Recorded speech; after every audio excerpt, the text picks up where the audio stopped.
WWE Evolution took place in Atlanta, Georgia at State Farm Arena. To start the show, they showed us some of the sights of Atlanta, and then we see Bayley, Lyra Valkyria, Becky Lynch, Tiffany Stratton, Trish Stratus, Io Sky, and Rhea Ripley all arriving in Atlanta for Evolution. Now, we had Joe Tessitore as the host of the show, and the theme of the show, which it wasn't the official theme but was used for the opening promo package, was a song by Katy Perry called Rise. I'm sure they would have promoted it more if they actually partnered with her, but they had a Katy Perry song as the opening video package. We see the video highlighting various women from the past and the present. And we then go to the ring where we get pyro. And I'm thinking to myself, we never get pyro in the ring anymore. We barely ever get pyro anymore. It's almost like a throwback. And the way this show was set up was similar to the first Evolution. It didn't feel like it was over produced. It didn't feel like, it felt like it was a little bit darker, didn't have as much light, and I kind of like it. It gives us more of an intimate setting, and I prefer that to what we usually get on the main roster every time. So they had 8,000 in the crowd, which is a success. Now, the previous night on Stardust main event, they had 13,000, so it clearly didn't draw as well. That being said, it's still a success, and there was a bit of a surge at the end for tickets being sold because they started a little bit slow. But I'm glad it looks like, I'm glad it did well. I'm happy they do it, and I hope they do the show every year. I hope this becomes an annual tradition. So you had Joe Tessitore introduce his co-host, which turned out to be Stephanie McMahon. She got a good pop. I'm thinking to myself, she always has to put herself front and center. And at least, like, during the first Evolution, she was, at the time, a character on television a lot of weeks. So she at least had an excuse. Here, she's never on TV, and, she just has to put herself front and center. And I don't even think she has a real position in the company anymore, but it is what it is. But I'm not complaining. I'm happy to see Stephanie anyways. Then we go to Michael Cole and Wade Barrett on commentary, and they mentioned 10 years ago when Stephanie McMahon first introduced Charlotte Flair, Becky Lynch, and also Sasha Banks to the ring and how it began the women's evolution. So they do mention Sasha Banks. I'll be honest, it kind of sucks. Sasha's not part of this. She's one of the cornerstones of the women's division in WWE, of how it became to the place to where it is now, and it's unfortunate she's not with the company anymore. I do believe one day we will see Sasha Banks back in the WWE. I just don't know when it is. So we had Bayley out first, and they mentioned how Bayley is the fourth horsewoman. And since they mentioned the previous three right there, Bayley was visibly emotional about coming out at Evolution. She's really happy to be part of the show. She's been pushing for the show for years. So obviously it meant a lot to her. Then you had Lyra Valkyria out. And then you had the Women's Intercontinental Champion Becky Lynch out last, getting a decent pop. Becky wearing all black. It's almost a throwback to the gear she wore at WrestleMania 35 when she won the belt. I like that gear a lot better than, the usual flannel gear when she's almost trying to copy what her husband usually wears to the ring, those ridiculous outfits. I prefer this look for Becky. And you had Alicia Taylor as the ring announcer here. So we get Becky Lynch versus Bayley versus Lyra Valkyria, triple threat match, Women's Intercontinental Championship. Crowd was super hot off to start off this match. They were going crazy. They really wanted to show their support for the woman here, and they were into everything. They liked Lyra, that's what I got at first, but they didn't seem to like her as much as Becky and Bayley because they were the two legends. But Becky was definitely the heel here. It became Becky against Bayley for a while as Lyra was on the outside. They got a "This Is Awesome" chance. There were a lot of reversals, near falls, and pinfalls broken up after finishers, and the crowd was just amazing throughout. So near the end, Becky hit the manhandle slam. Bayley hit a Bayley to belly. Lyra hit the Nightwing, but all three pins got broken up.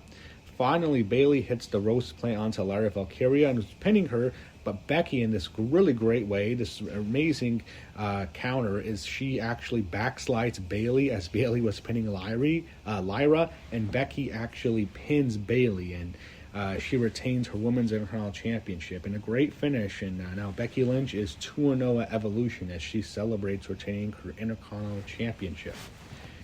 They showed us Mercedes-Benz Stadium, and I'm thinking to myself, is WWE going to go there soon? Because that's a stadium they haven't run yet. They ran the old Georgia Dome, which is no longer, got torn down, but they haven't run a show there. I'm sure they'll one day do a big show in Atlanta, in the stadium.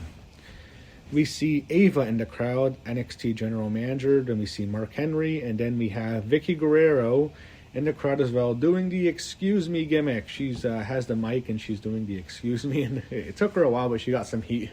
That always gets heat. Then we go to the NXT Women's Championship. It was Jacy Jayne with Fallon Henley and Jasmine Nix, her Fatal Influence partners, and accompanying her to defend her title against Jordynne Grace. But Jordynne was out with Blake Monroe, who was accompanying her after she teamed with her to defeat both Jacy and Fallon last night. And then when Jacy came out, she did the whole Fatal Influence entrance with Fallon and Jasmine. So I'm thinking to myself, they're putting over Alicia Taylor like crazy before the match start. And I'm thinking, I almost feel like, it's kind of a middle finger to Samantha Irvin in a way, because they really want you to know how great Alicia Taylor is. And that's kind of how I felt about it. Maybe it's not. Maybe I'm overthinking, but that's kind of how I saw it. So the fans were definitely behind Jordynne Grace. Jacy really sucked here. No one liked Jacy. It's kind of how Becky, people like her, but they were into her as a heel. People don't like Jacy. She's not very good. Jordynne was a lot faster here. It just feels like Shawn Michaels, for whatever reason, believes in Jacy Jayne. I know I should have saw this earlier when he gave her his infamous barbershop heel turn against Marty Jannetty when she turned on Gigi Dolan. He gave that to her, and I'm thinking, you know what? I should have saw this. He really is high on her for some reason. I don't see any appeal in her. I think Fallon has a chance to be a star, but not Jacy on the main roster. So Blake stopped Fallon and Jasmine from both interfering, but then she takes the belt after, I think it was Jasmine who grabbed the belt. Blake Monroe has the belt, and Jordynne Grace gets Irish whipped into the ropes, and then Blake hits Jordynne in the back with the belt, and it looked accidental as it seemed like she was trying to hit Jacy, but Jordynne was the one who got sent there. And at first it looked like that, and that's how the announcers put it over. Later it seems like it was actually a heel turn. So Blake turned on Jordynne after she hit her in the back, and then Jacy hits that awful looking back fist and wins. Worst NXT Women's Champion of all time. As I said, they were trying to play it off as if it was intentional or not. They were trying to leave some doubt. Clearly it was not, and clearly Blake turned on Jordynne Grace here. And the match sucked, by the way. We see Jazz in the crowd, got a good pop. Maybe one day she goes into the Hall of Fame. We saw Ivory in the crowd, decent pop as well. And then we saw Jacqueline in the crowd, also a good pop. And then we see Maurice. She was in the crowd, got probably the biggest pop of all four of them. And she was with her kids, and fans love Maurice. She was also wearing a vest or a jacket or whatever. On the back it said Diva, so she has to put over the Divas, which were, yeah, whatever. But I'm glad to see Maurice anyway. Then you had Joe Tessitore and Stephanie McMahon previewing the women's tag team division and the women's Fatal 4-Way tag team match, which was the next matchup. And they were really putting over Sol Ruca here. You had Asuka and Kairi Sane out to the Kabuki Warriors theme song. And then you had Zarya and Sol Ruca make their entrance next. And then stop the presses, everyone. Charlotte Flair got a very positive reaction from the fans. I was surprised to hear it. And then, something I was not surprised to hear was Alexa Bliss gets a massive pop.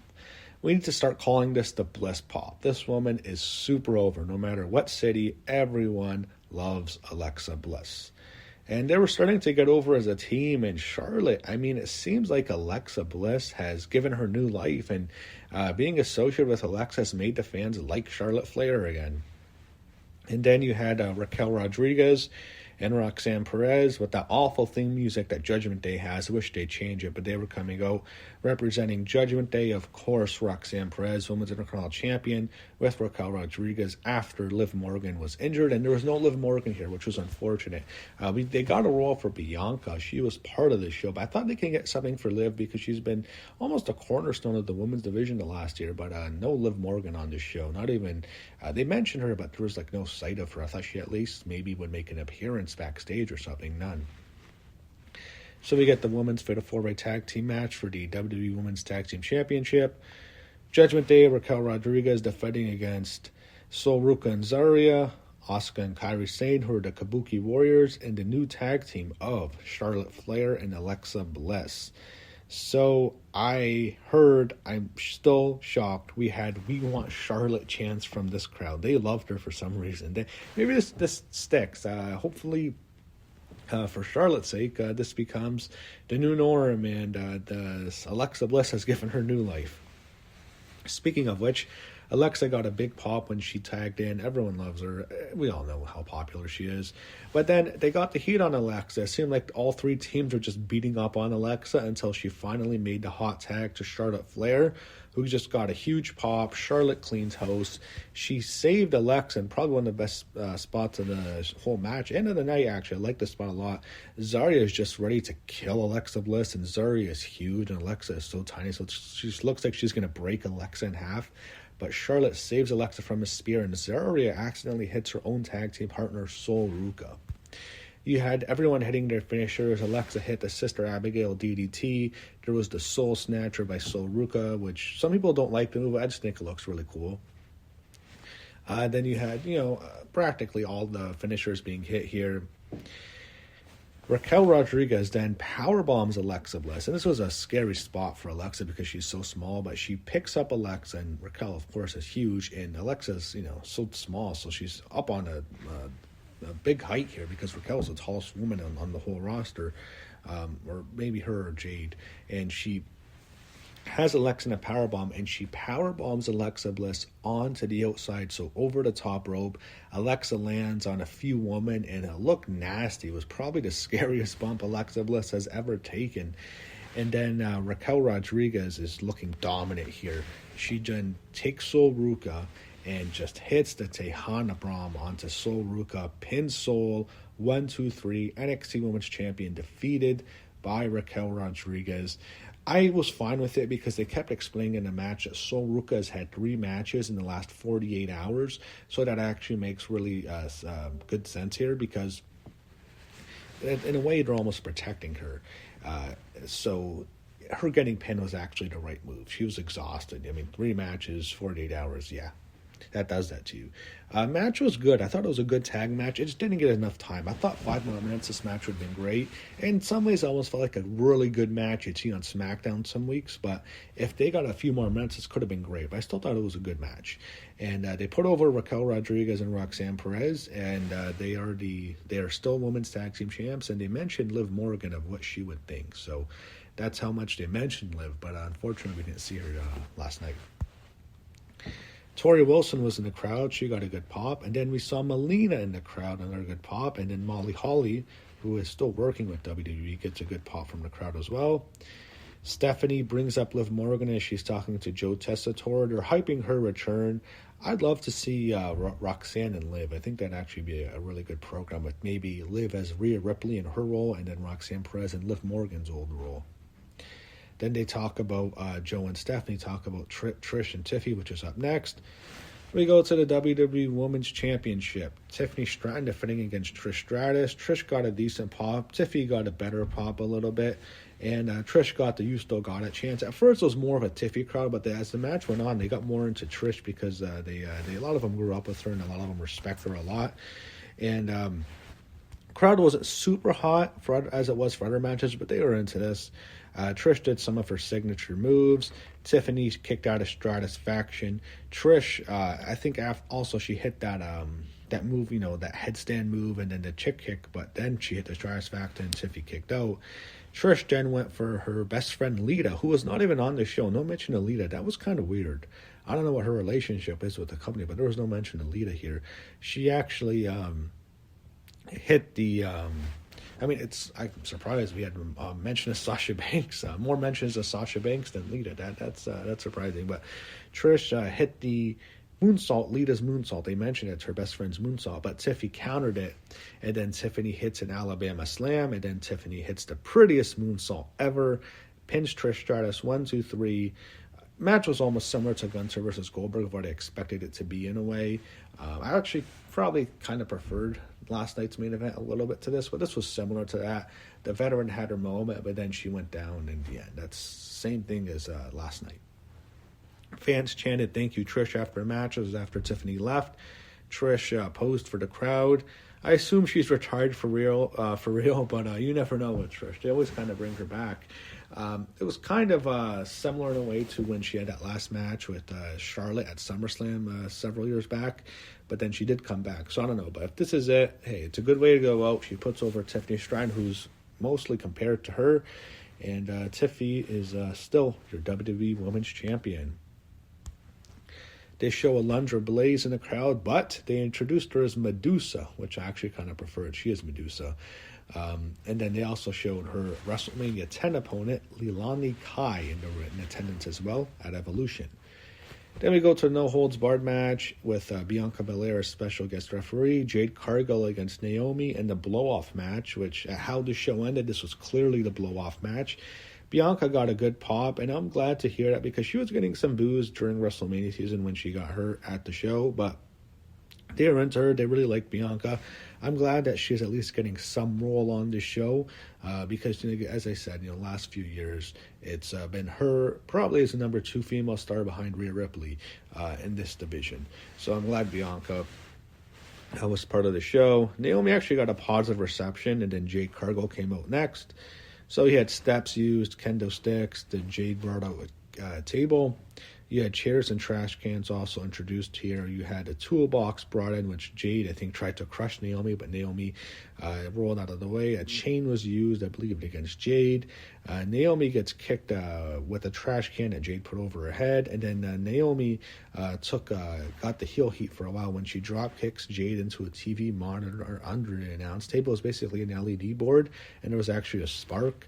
And then you had Naomi take a steel chair, grab the chair, run from off the ropes, and Jade was on the apron on the outside, so she's standing on the apron. Naomi hits her with the chair, and Jade goes falls backwards through a table.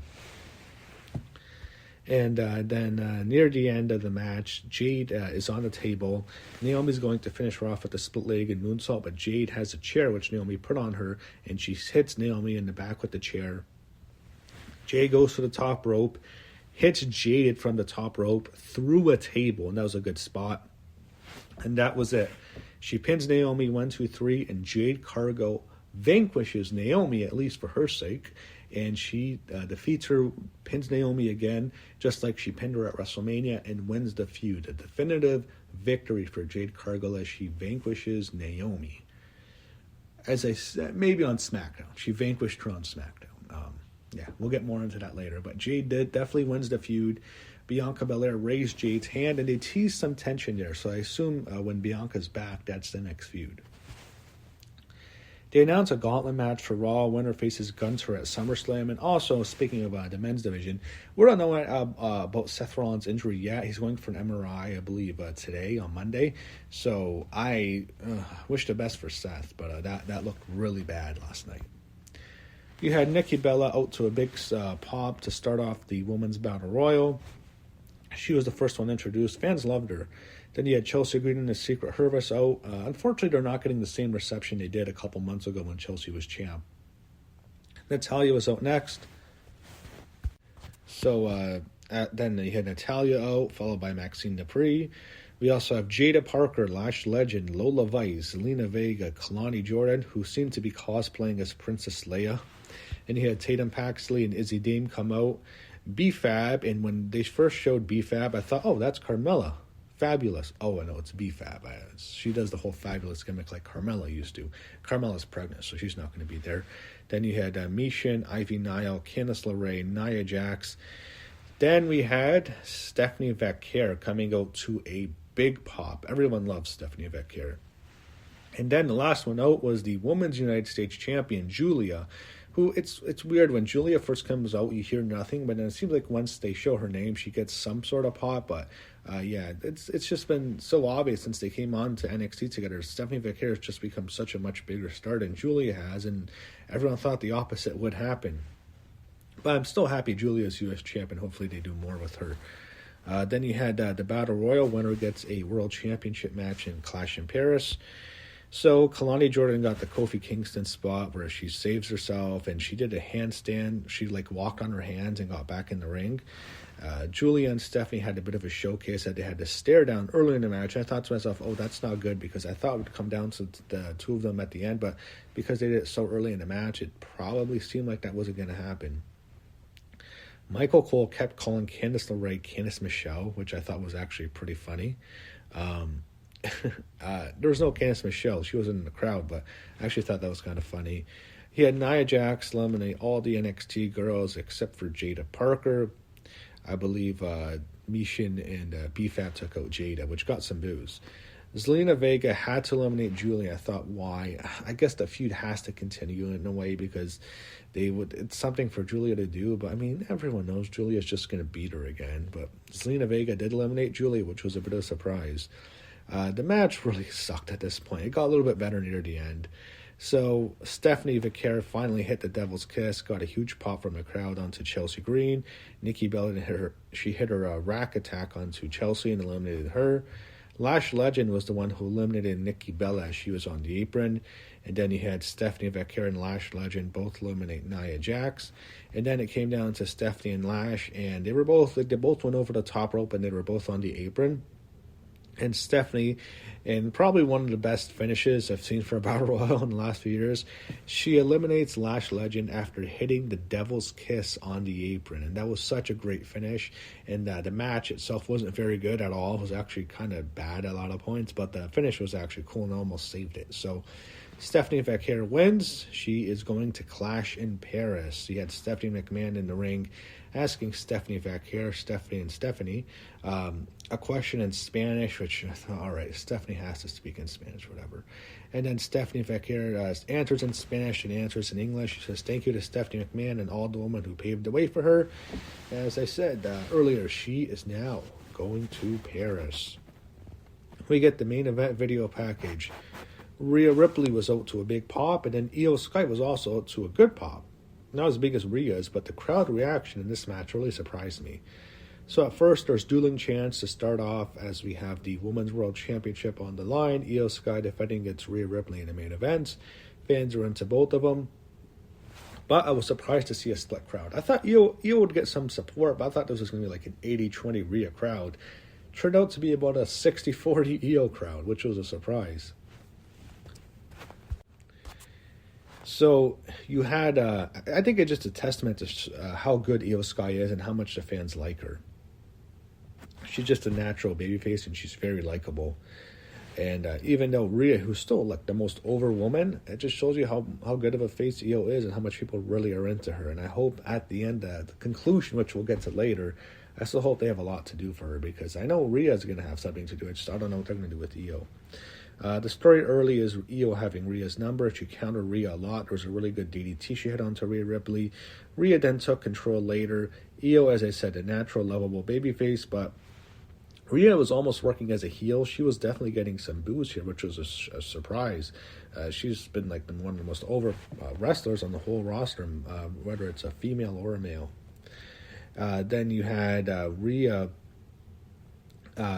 She takes this really good Poison Rana by Io Sky, which looked great. And you had also Rhea hit an amazing Razor's Edge, which the announcer said was a tribute to Damian Priest, her current Terror Twin, or if that's still around, former Judgment Day partner. She hit this really good Razor's Edge, and then she immediately followed up with a sit-down powerbomb onto Io Sky, and Io kicked out. That got a "This is awesome" chant. Fans are into this like crazy. The wrestling here is amazing. Both Io Sky's, as I said, excellent, one of the best women's wrestlers ever, and one of the best wrestlers they have in the whole company, period. Rhea's also very good. I'm so sick of all the internet discourse, Rhea Hogan, this, whatever. She's actually lost almost all her title matches, or like title qualifying matches this year, which is, funny for her being Rhea Hogan. That's what fans always call her. And then you had Rhea. So there was a ref bump. Io accidentally drop kicks the ref, and then Rhea hits the Riptide to win, but there's no ref. Rhea is pissed off now. She's getting angry. She looked like she was going to beat Io Sky finally, and then she hits a big boot onto Io Sky on the outside, and it knocks Io over the barricade into the crowd. Rhea's just beating the hell out of her in the fanway. Eventually, they get onto these production boxes. It looks like Rhea's going to destroy her, but Io fights back. Then Rhea is sent off the production boxes. Io then climbs to the top, and she must have been very high in the air. I don't know how high it was, the exact feet, but it was really high. She hits a crossbody off the stacked production boxes onto Rhea Ripley, and that was just an awesome spot. That was crazy. And then they go back in the ring, they're wrestling. Rhea's on the apron, and Io goes over Rhea, and she hits an amazing sunset flip onto Rhea Ripley onto the outside. It was delayed a bit, but it actually looked a little bit better as Rhea went back first into the mats on the outside. And they didn't do an announce table spot. They had the poker table announce booth set up here, but there was no announce table spot on the whole show or in this match. So they go back in the ring. Io then hits the over the moonsault, and it looks like it's over. The ref finally gets back in the ring. 1, 2, Rhea Ripley kicks out, and it looks like, Rhea's going to win now. They're on the top rope. Rhea fights out of it, and Io was setting her up something, but Rhea hit her face first into the post, and it looks like Rhea's going to finish Io with a riptide from the top rope. 1, 2, 3, it's over. That's how it looks like it's going to end.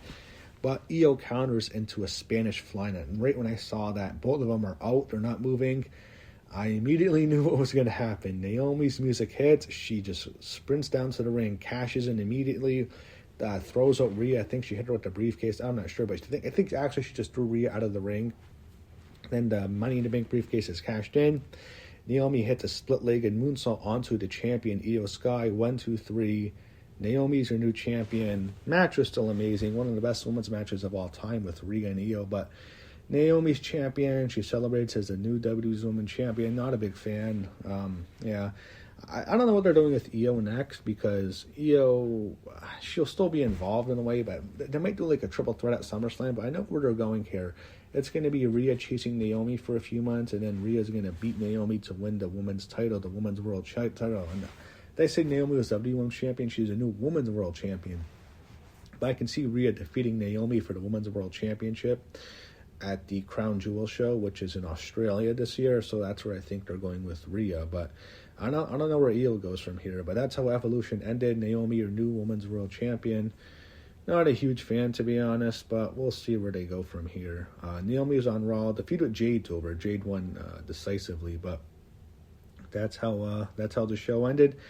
There was no group hug or group celebration at the end like the first Evolution. It just ended with Naomi as the new women's world champion. And overall, I have to say the show delivered. It was very good, and I never had doubts that the show wouldn't be good, because I knew you have Rhea and Io, then you have Becky, Bayley, Lyra. Both those matches would be great, as they both were. But the build-up wasn't the greatest, to be honest, because of the two main title matches both coming together at the last minute. But the show definitely delivered, and hopefully they do more Evolutions. I wouldn't mind seeing this every year as an annual event. And the show tonight was very good. I'd say it's the second best PLE WWE has done all year, behind the Elimination Chamber. So the show definitely delivered. And I really enjoyed Evolution from Atlanta this year. Hopefully, now Evolution becomes an annual event. I'd like to see that.